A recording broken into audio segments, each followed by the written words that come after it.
जी,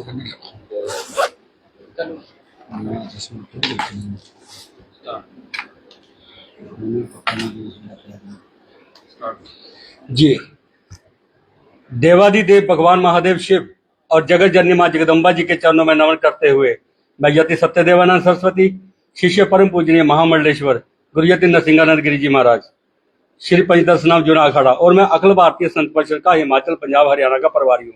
सबसे पहले मैं अपने जो यहाँ पे हमारे पत्रकार बंधु हैं, मैं आप सबको बहुत बहुत धन्यवाद करता हूँ कि समय समय पर आपने हमारी आवाज इन सत्ताधारियों तक और प्रशासन तक पहुंचाई है और हमारे समाज तक हमारी आवाज पहुंचाई है। आज का मेरे साथ में है हमारे ब्रह्मचारी श्याम चेतन जी और हमारे पंडित रविदास शर्मा जी और पहाड़िया जी, क्या नाम है, क्या केवल कृष्ण पहाड़िया जी, और हमारे साथ में रमेश जी हैं। आज का जो हमारे पत्रकार जो पत्रवार्ता हमने बुलाई है, इसका जो विषय है, ये विषय है हमारा जो आज आप हिमाचल में पूरी दुनिया देख रही है।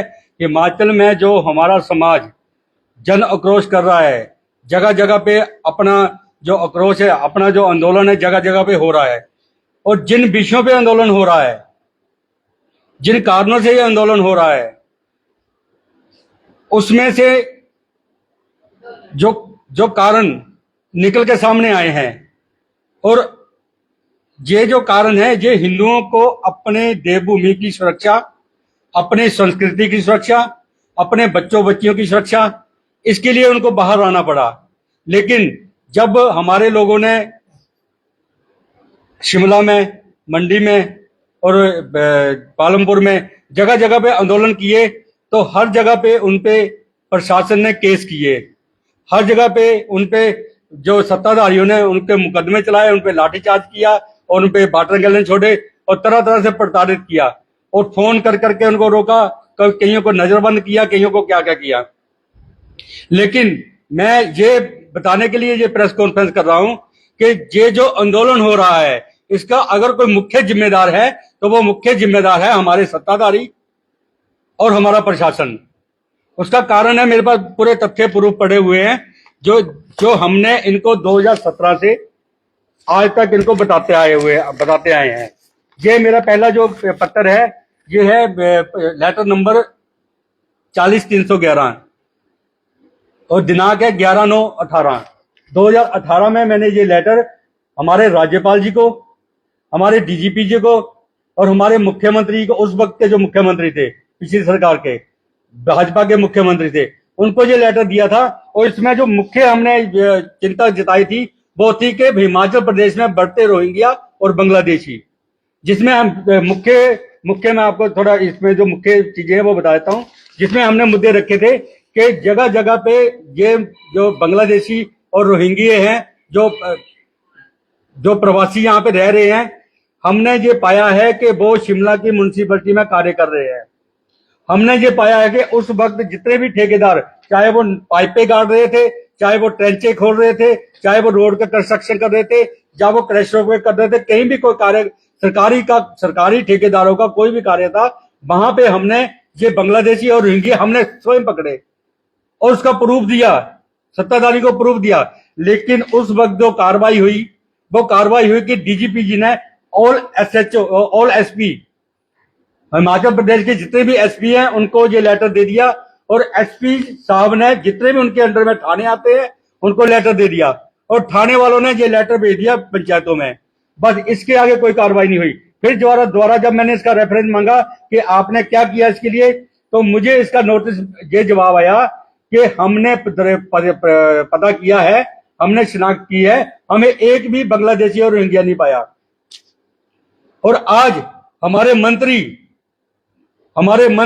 शरेआम विधानसभा में बैठ के ये बात बोल रहे हैं कि रोहिंग्या और बांग्लादेशी का माइग्रेट यहाँ पे हुआ है और वो शिमला के म्युनिसिपैलिटी में कार्यरत रहे हैं और जो जगह जगह पे रहे हैं। और दूसरी बात, आज जो समाज जितने भी ये लोग पकड़ रहे हैं, एक डेट वाले आधार कार्ड, जितने भी बिना वेरिफिकेशन के लोगों को पकड़ रहे हैं, जितने भी प्रवासी लोगों को पकड़ रहे हैं, जितने भी बांग्लादेशियों को पकड़ रहे हैं, ये चीजें हमने 2017 से लेके 2018, 19, 20 थ्रू मेल के और आप मीडिया के द्वारा भी जगह जगह प्रेस कॉन्फ्रेंस, पूरे हिमाचल में प्रेस कॉन्फ्रेंस करके भी हमने ये सत्ताधारी को बताया था, और लेकिन उसका रिजल्ट क्या आया? उसका रिजल्ट आया 0।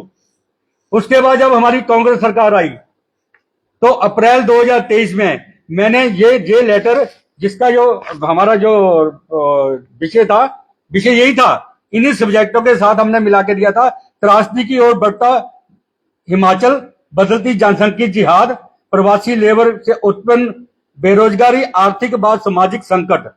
इसमें हमने जो ये उपरोक्त विषय है, इन सभी विषयों को लेके नए जो विषय बताए थे, वो विषय बताए थे आधार कार्ड के, वो विषय बताए थे लैंड जिहाद के, फर्जी लैंड जिहाद के, वो विषय बताए थे लव जिहाद के, वो विषय बताए थे जहां पे कब्जा करने के, मतलब जहां पे संख्या बढ़ाने के। तो वो सारे के सारे विषय हमने, जो लव जिहाद के केस, उस वक्त मुख्यमंत्री, हमारे जो कांग्रेस के मुख्यमंत्री बनते ही 15 लव जिहाद के मामले उनकी कंस्टिट्यूंसी में आए थे, और मैंने जो हमीरपुर में प्रेस कॉन्फ्रेंस करके उनसे ये जवाब मांगा था, लेकिन उनका कोई जवाब नहीं आया, और हमने उसमें भी दिया। और एक केस हमारे मुबारकपुर में हुआ था कि एक दुकान, एक जो हमारे यहाँ पे मुबारकपुर में एक दुकानदार था, उसकी दुकान में 2 जो ये मुस्लिम बाहर प्रवासी थे, ये दुकान में घुस जाते हैं जबरदस्ती और बोलते हैं कि हमारा सामान था उनके पास, गैस चूल्हे और ऐसी इलेक्ट्रॉनिक आइटम थी। जब उनको पकड़ा, उनके पास ना जो आधार कार्ड इसमें मेंशन है, जो आधार कार्ड इसमें मेंशन है, वो आधार कार्ड भी फर्जी, और एसएचओ ने उसका जवाब दिया कि हमने इनको बाग नहीं देके छोड़ दिया, जबकि तब वहां पे शिनाख्त होनी चाहिए थी कि वो आधार कार्ड फर्जी है, वो बंदा कौन है, उस जो आधार कार्ड लेके घूम रहा है। और वो विजिलेंस में भी दिया, उसका सेल टैक्स डिपार्टमेंट में भी दिया, क्योंकि बहुत ज्यादा सामान, टेम्पो में सामान भरा हुआ था उसका। तो उसको जो एसएचओ ने छोड़ दिया और उसको तारीख दे दी कि विजिलेंस में तुमने अपना सामान लेने के लिए सोमवार को आना है। उसके बाद कौन आएगा? नकली आधार कार्ड, ना वो व्यक्ति आया। तो इसमें मुझे ये बताइए कि कौन जिम्मेदार है? इसमें जिम्मेदार है हमारे सत्ताधारी, हमारे प्रशासन। अब जब ये हमारी सुरक्षा करने में असमर्थ हैं, हमारी सुरक्षा करने के लिए ये काबिल नहीं है, इन्होंने हाथ खड़े कर दिए हैं।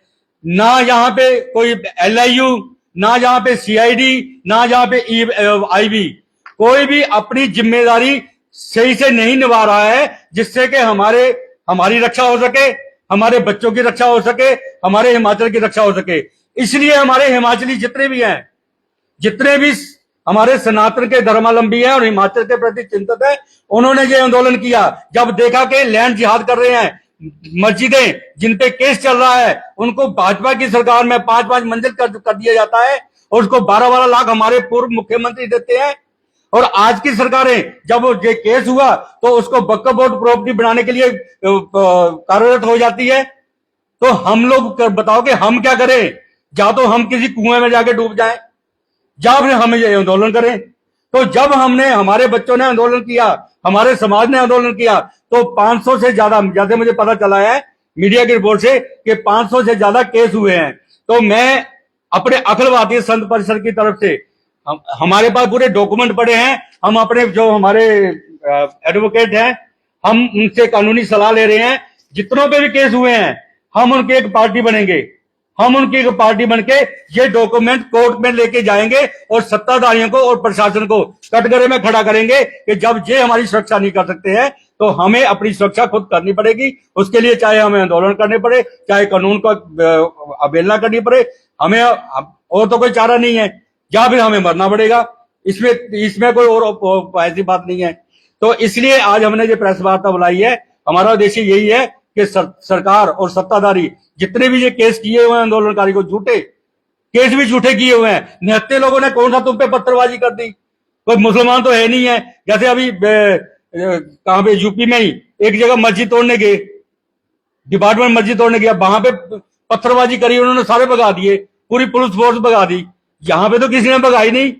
लाखों की दुनिया में थी, लाखों की दुनिया इकट्ठी थी, किसी ने किसी पुलिस वाले को नहीं मारा। अब धक्का मुक्की तुम करो, लाठीचार्ज तुम करो, और केस हमारे लोगों को भी करो, तो ये कभी भी आसानी नहीं होगा। इसके लिए हम लोग ये प्रेस वार्ता बना के हम अपने समाज को भी ये कहना चाहते हैं कि मुर्दे मत बनो और जागो। जो लड़ रहे हैं हम उनके साथ में हैं, और समाज पर जो हमारी सत्ताधारी हैं उनसे भी ये बात कहना चाहते हैं कि तुम हम पे अत्याचार अब नहीं कर सकते ज्यादा है, ठीक है। तुम 500 लोगों को भेज दो जेल में, उसके बाद छूट के तो आएंगे, तो छूट के आने के बाद तो क्या करेंगे, क्योंकि केस तो तुमने कर दिए होगे, ट्रैक्टर तो तुमने खराब कर दिया होगा, उसके बाद क्या करेंगे। तो ये तय ये प्रशासन करे और ये सत्ताधारी करे। हम कोर्ट में जाएंगे, हम अपने इन आंदोलनकारियों के साथ में हैं। अगर आपका कोई सवाल है तो आप इसमें पूछ सकते हैं। इतना टाइम